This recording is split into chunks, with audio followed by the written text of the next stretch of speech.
Hello बच्चों, स्वागत है आपके इस बहुत ही खास वीडियो में जिसमें हम आज काफ़ी दिनों के बाद आपके लिए एक नया चैप्टर लेकर आए हैं साइंस का। ठीक है, तो जो हमारा चल रहा था वही चैप्टर हम कंटिन्यू करेंगे। लास्ट टाइम अभी मैंने रिसेंटली एक पुरानी वीडियो नहीं सही बट रिसेंटली एक वीडियो मैंने इलेक्ट्रिसिटी का डाला था, तो उस पर ठीक ठाक जितना मैं रिस्पॉन्स एक्सपेक्ट नहीं कर रहा था बट मुझे उतना अच्छा मुझे मुझे मिला उतना रिस्पॉन्स आपकी तरफ से। सो आज हम लोग फिर से स्टार्ट कर रहे हैं। ठीक है, तो मैं अब फटाफट से 10th की साइंस खत्म करूंगा। हमारे पास 2 मंथ भी नहीं है ठीक से आपके बोर्ड्स में। आज 6 जनवरी हो गई है 2023। मैं आज रात में वीडियो शूट कर रहा हूँ और आपका जो बोर्ड एग्जाम्स है वो भी आपके आ गए हैं। डेट शीट उनकी 16 फरवरी से आपके एग्जाम स्टार्ट है। फर्स्ट रिटेल का है, जिनका रिटेल का है उनके 16 तारीख से स्टार्ट है। इन केस उसके बाद फिर आपका, जहाँ मेरा नॉलेज है, 21 मार्च को आपका मैथ्स का पेपर है। ठीक है, तो इस तरीके से कहने का मतलब आपका एग्जाम डेट शीट आ गई है आपके पास। पढ़ने के लिए आपके पास कम टाइम है।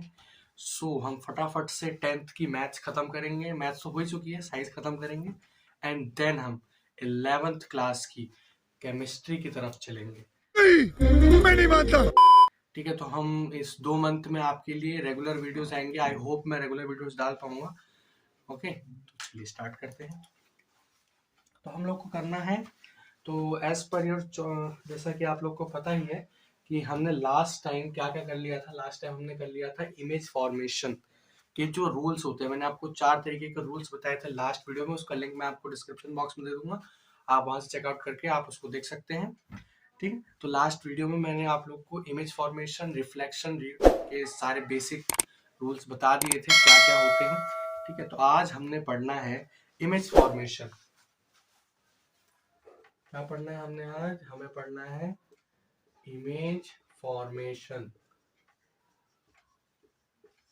Image formation by convex mirror. ठीक है, कॉन्वेक्स मिरर के द्वारा, यानी कि कॉन्वेक्स मिरर की वजह से जो हमारे इमेज फॉर्मेशंस होते हैं वो हमने आज पढ़ने हैं। ठीक है, तो हमें 6 तरीके के, हमें मतलब कहने का मतलब है कि जैसे हमारा जो कॉन्वेक्स मिरर है, कॉन्वेक्स मिरर का कहने का मतलब क्या है, जिसका जो रिफ्लेक्टिंग सरफेस है वो अंदर की तरफ होता है इस तरीके से। और यही बेसिक सही, इसे हम कहते हैं, जैसे ये जो हमारा प्रिंसिपल एक्सिस, ठीक है, और इसे हम लोग कहते हैं पोल, कहते हैं इसे पोल। और प्रिंसिपल एक्सिस से यहाँ होता है हमारा कहीं एफ, जिसे हम लोग कहते हैं फोकस। ठीक है, फोकस का ही डबल सी, इसे कहते हैं हम लोग सेंटर ऑफ कर्वेचर। जैसा कि आप लोग को पता है, मैंने जब आपको ये स्फेरिकल मिरर्स बताया था, तो जैसा कि आप लोग को पता होगा कि मैंने इसको एक ऐसे इस तरीके से एक बड़ा सा आपका एक स्फेयर होता है जिसमें से इस पर्टिकुलर पीस को कट किया जाता है। ठीक है, जहीं वहां से आपको एक स्फेरिकल मिरर मिलता है। ठीक है, तो उसका, उस स्फेयर का जो सेंटर होता है that is known as centre of curvature. ठीक है, तो ये हमारा एक स्फेयर था जिसे हमने कंप्लीट करना है। ठीक है, चलिए, तो ये कुछ बेसिक सी बातें थी स्फेरिकल मिरर के बारे में। अगर आपको स्फेरिकल मिरर के बारे में और डिटेल में जानना है तो आप पिन पिन कमेंट में एक वीडियो का लिंक है, आप उसे चेकआउट कर सकते हैं। चलिए, तो ये हमारा centre of curve convex mirror है हमारा। ठीक है, तो यहाँ से ये पोल, ये फोकस है, सेंटर ऑफ कर्वेचर। तो इनसे हम लोग आज इमेज फॉर्मेशन सीखेंगे। ठीक है, कि अलग अलग जगह पर रखने पर कौन कौन सी अलग अलग तरीके की इमेजेस बनती हैं। वर्चुअल बनेगी कि इरेक्ट बनेगी, डिमिनिश्ड बनेगी कि ज़्यादा हाईली मतलब इरेक्ट बनेगी, कैसे बनेगी, वो सारी चीज़ें हम लोग धीरे धीरे समझेंगे। चलिए, तो हम स्टार्ट करते हैं सबसे पहला। तो आइए स्टार्ट करते हैं। सबसे पहले हम कहाँ रखेंगे image formation by convex mirror? तो हम कहाँ रखेंगे सबसे पहले? सबसे पहले हम, हमारा जो ऑब्जेक्ट है, object object at infinity.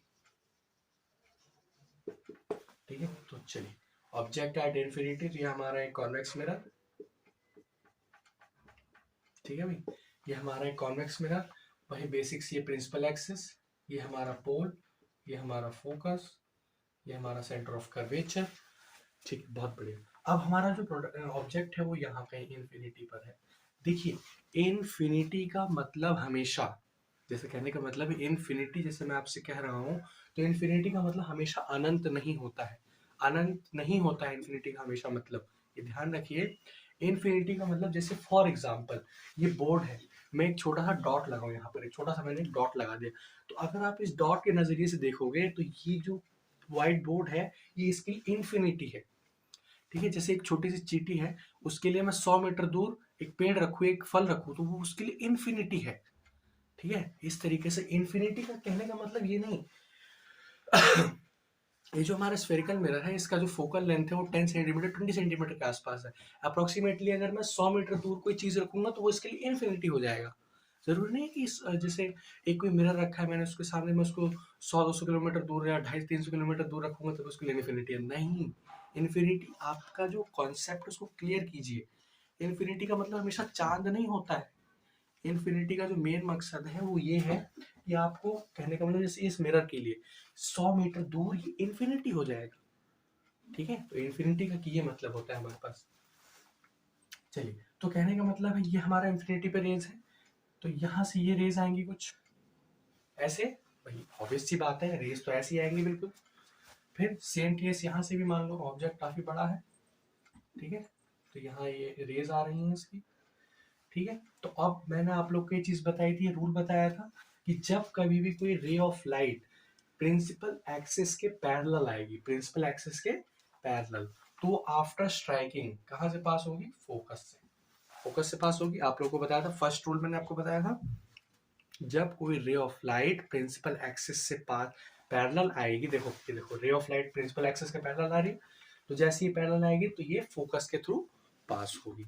And same case इसके साथ भी होगा इस तरीके से।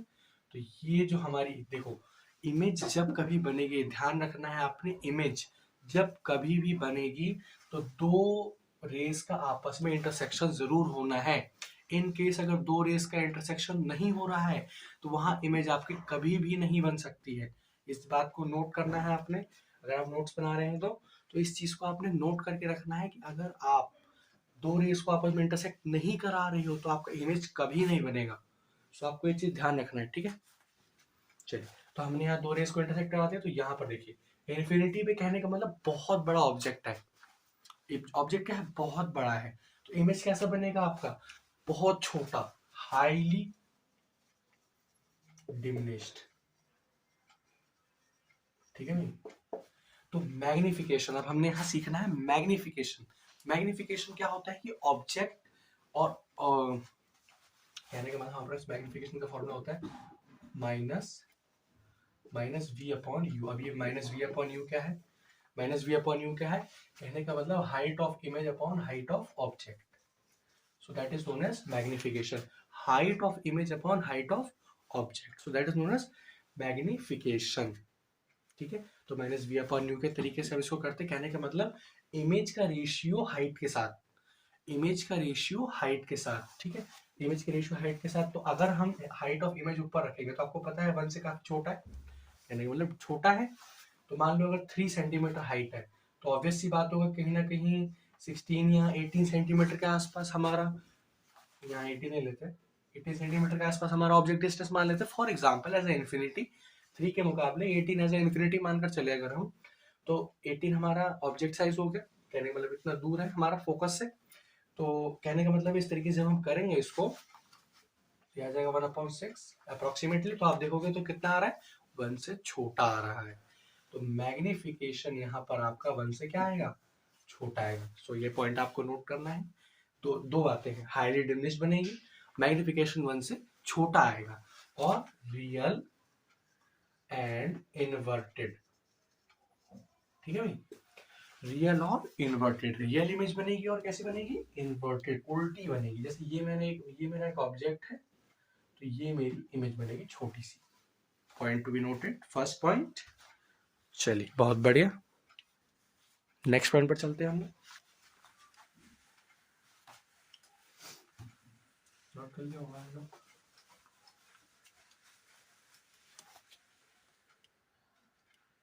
चलिए बहुत बढ़िया, तो हम नेक्स्ट पॉइंट की तरफ चलते हैं। सो हमारा जो नेक्स्ट है वो है हमारा, जैसे अभी हमने फर्स्ट रखा था इन्फिनिटी पे, अब हम सेकंड रखेंगे object at focus, object at focus. चलिए बहुत बढ़िया। फोकस पे हमारा ऑब्जेक्ट रखा हुआ है, ये हमारा वही मिरर, ये हमारा वही पोल, ये हमारा फोकस, ये हमारा सेंटर ऑफ कर्वेचर। चलिए, तो ये हमारा इमेज रखा हुआ है। अब देखिए यहाँ पर हमारा इमेज, ये हमारा ऑब्जेक्ट है। ऑब्वियस सी बात है, ये हमारा यहाँ रे फेंकेगा इस तरीके से। अब देखिए फोकस से देख,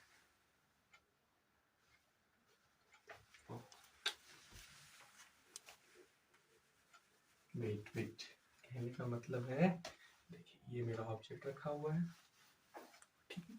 अब मेरा यहाँ ऑब्जेक्ट यहाँ से पास होगा, देखिए मेरा फोकस से रे ऑफ लाइट पास हो रही है, तो इस तरीके से क्रॉस हो जाएगा। सेम केस यहाँ पर भी वही होगा, ऐसे तो डालेगा रे ऑफ लाइट भाई, परपेंडिकुलर ही तो डालेगा, और कैसे डालेगा। तो ये देखिए फोकस से पास हुई तो प्रिंसिपल एक्सिस के पैरेलल चलेगी, ठीक है। कैसे चलेगी, पैरेलल। तो क्या ये दो पैरेलल लाइंस आपस में कभी मीट कर सकती हैं? नहीं, दो पैरेलल लाइन आपस में कभी नहीं मीट करती। हम इस चीज को मानते हैं कि इन्फिनिटी पे कहीं मीट करती हैं, तो ये जो पॉइंट है ये इन्फिनिटी पे कहीं मीट करेंगे, तो इमेज भी कहाँ बनेगी, इन्फिनिटी पे। इमेज भी कहाँ बनेगी, इन्फिनिटी पे। चलिए बहुत बढ़िया। चांद वाला मुक्का लेके चलो ना बचा, ठीक है। चलिए बहुत बढ़िया। तो अब यहाँ पर हम लिख लेते हैं मैग्निफिकेशन। मैग्निफिकेशन काफी बड़ा आएगा, ऑब्जेक्ट के साइज के अकॉर्डिंग जो इमेज का साइज है वो काफी बड़ा है, ठीक है। तो मैग्निफिकेशन जैसे मान लो हमने यहाँ लिखा है इम्प्रॉपर फ्रैक्शन। देखो ये बात ध्यान रखना है आपने कि जहां कहीं भी इमेज का साइज छोटा होगा ऑब्जेक्ट के साइज से, वहां बनेगा प्रॉपर फ्रैक्शन, और जहां पर भी इमेज का साइज बड़ा होगा ऑब्जेक्ट के साइज से, वहां होगा इम्प्रॉपर फ्रैक्शन। इम्प्रॉपर फ्रैक्शन का वैल्यू 1 से बड़ा आता है, प्रॉपर फ्रैक्शन का वैल्यू 1 से छोटा आता है। तो यहाँ बन रहा है इम्प्रॉपर फ्रैक्शन, तो मैग्निफिकेशन का वैल्यू 1 से बड़ा आएगा, और highly enlarge image, highly enlarge image बनेगी हमारी, ठीक है। एक तो मैग्निफिकेशन 1 से बड़ा, हाईली एनलार्ज, और रियल एंड इन्वर्टेड, ठीक है ना। पॉइंट टू बी नोटेड मिलॉट। चलिए बहुत बढ़िया, नोट कीजिए, से फटाफट से नोट कीजिए जल्दी। चलिए सो हम अपना नेक्स्ट टॉपिक लेते हैं। नेक्स्ट टॉपिक क्या है हमारा, बियॉन्ड, या फिर हमारा थर्ड है कि एट सेंटर ऑफ कर्वेचर।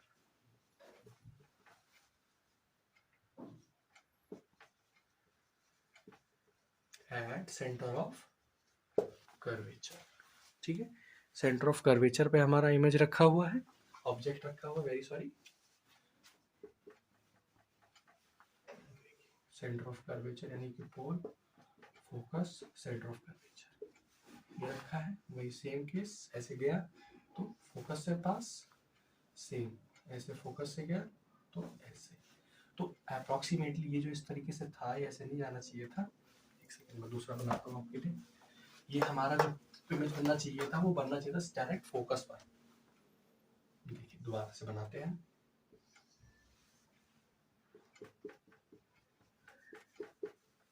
ठीक है, ये हमारा फोकस, ये हमारा सेंटर ऑफ कर्वेचर, ये हमारा इमेज, ये गया ऐसे फोकस, ये देखिए यहाँ, देख रहे हैं। तो कहने का मतलब ये है कि सेंटर ऑफ कर्वेचर पर अगर क्या है, ऑब्जेक्ट है रखा हुआ, तो हमारा जो इमेज है वो भी कहाँ बनेगा, एट सी। बहुत ही रियरली कि देखिए ऐसा बहुत ही कम होता है कि सेंटर ऑफ कर्वेचर पर हमारा इमेज है और बहुत ही बिल्कुल उसके नीचे, एकदम एग्जैक्ट उसी के नीचे बनता है, सेंटर ऑफ कर्वेचर के एग्जैक्ट नीचे बनेगा। आप पेंसिल और पेन जो प्रकार कंपास वगैरह की हेल्प से जब आप बनाओगे इस चीज को, तब आपको चीज रियलाइज होगी, ठीक है। और magnification is equals to 1 same रहता है, क्योंकि ये दोनों चीजें वैल्यू सेम रहती है, हाइट ऑफ इमेज और हाइट ऑफ ऑब्जेक्ट दोनों सेम रहते हैं, ठीक है। नो नीड, मतलब जितना बड़ा आपका ऑब्जेक्ट होगा उतना ही बड़ा आपका इमेज भी होता है। चलिए बहुत बढ़िया। ठीक है, चलिए तो अब हम बात करते हैं बियॉन्ड सी की तरफ। चौथा पॉइंट है हमारा बियॉन्ड सी। चलिए आगे चलते हैं हम। Fourth point is beyond C, C से पीछे।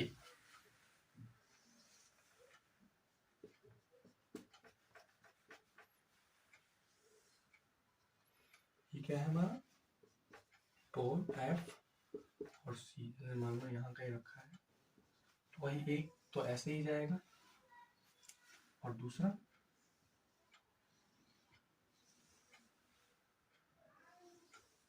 है ना, कहने का मतलब फोकस और सेंटर ऑफ कर्वेचर के बीच में इसका इमेज बनेगा। एवरेजली जब हम बियॉन्ड सी रखते हैं तो फोकस और सेंटर पर, सेंटर के बीच में हमारा ऑब्जेक्ट बनता है, इमेज बनता है, ठीक है, इस तरीके से। तो इसका मैग्निफिकेशन 1 से बड़ा है, ग्रेटर देन 1 से बड़ा आएगा, ऑब्वियस सी बात है क्योंकि थोड़ा उससे बड़ा आता है, ठीक है। चलिए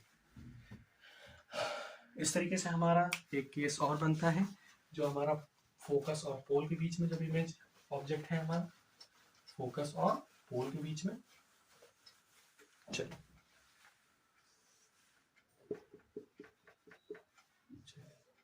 ये हमारा पोल, ये हमारा फोकस, ये हमारा सेंटर ऑफ कर्वेचर, ऑब्जेक्ट रखा है यहाँ, तो एक इस तरीके से, एक ऐसे और एक ऐसे, एक ऐसे, ठीक है। ये भी तो ये कहीं भी मिलते नहीं है, ऐसे पैरेलल नहीं बनना चाहिए था, पता नहीं कैसे बन गया पैरेलल। तो ये पैरेलल नहीं बनता है, ये कुछ ऐसे जाता है, मतलब ये पैरेलल नहीं होते, ये दोनों अलग अलग जाते हैं। तो ये इस तरीके से पीछे मीट करते हुए दिखते हैं।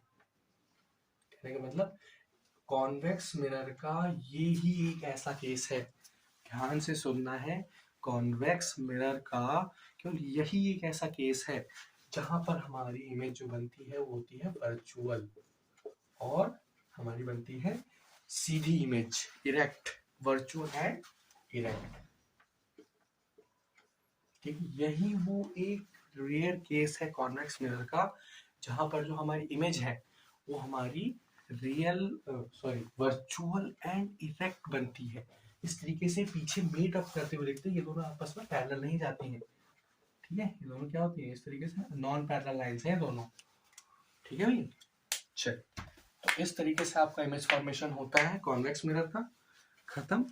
चलिए तो अब हम मिलेंगे नेक्स्ट वीडियो में, जिसमें हम आपके लिए लेकर आएंगे रिफ्रैक्टिव इंडेक्स के बारे में। रिफ्रैक्टिव इंडेक्स के बारे में कई सारी बातें करेंगे आपसे, ठीक है। तो तब तक के लिए आप पढ़ाई करते रहिए। All the very best.